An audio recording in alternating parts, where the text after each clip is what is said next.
Sa mas pinaigting na pagpapatrolya ng mga kapulisan, naaresto ang dalawang lalaki dahil sa tangkang pagnanakaw ng e-bike sa San Juan City na sangkot din umano sa kasong karnaping. Ipinapakita ng pag-aresto na epektibo ang mas pinaigting na pagpapatrolya ng mga kapulisan sa San Juan City. Nagpapahiwatig ito ng mas malakas na presensya ng pulisya upang mapigilan at mahuli ang mga kriminal sa kanilang operasyon.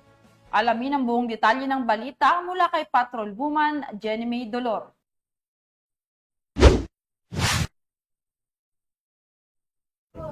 Nito lamang August 25, 2025, dakong alas 4 ng madaling araw, naaresto ang dalawang lalaki na sangkot sa kaso ng carnapping sa San Juan City. Ayon sa inisyal na investigasyon, habang nagpapatrolya ang mga barangay Bantay Bayan sa kahabaan ng Eframon Street, Barangay Salapan, San Juan City, ay napansin nila ang loob lamang ng 5 minuto ay dumating ang kapulisan na nagpapatrolya naman ng mga panahong iyon at tumulong sa pagtugi sa mga karnapper na nagresulta sa pagkakaaresto ng mga ito. Kinilala ang mga sospek na sina alias Ace at alias Tom, kapwang walang trabaho at parehong taga Maynila.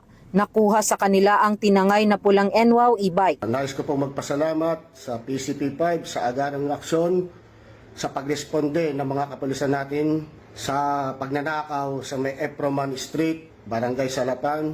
At yun lamang po, maraming salamat. Ang mga sospek ay nahaharap ngayon sa kasong paglabag sa RA 10883 o New Anti-Carnapping Act of 2016 at kasalukuyang nasa custodial facility ng San Juan City Police Station. Mula dito sa Eastern Police District, ako po ang inyong PNN correspondent, Patrol Woman Jenny May Dolor, alagad ng batas, tagataguyod ng Balitang Pulis.